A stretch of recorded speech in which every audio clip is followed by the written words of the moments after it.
So, we start by greasing a baking sheet with oil and placing some mushrooms on it. We season them with soy sauce, sweet paprika, spices, and thyme, add a bit of onion, and sprinkle some salt. Once we have everything nicely prepared, we put it in the oven at 180 degrees Celsius for 20 minutes. While it's baking, we heat some oil in a pan and fry for chicken patties for burgers.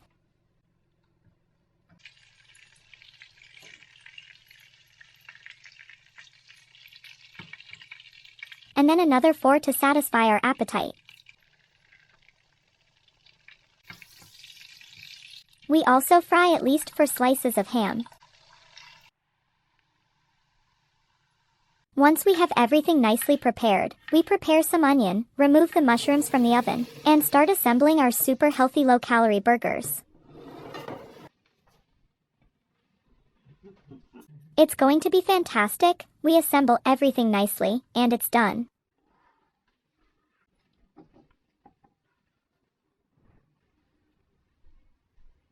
That's the beauty of it. Let's enjoy a delicious meal.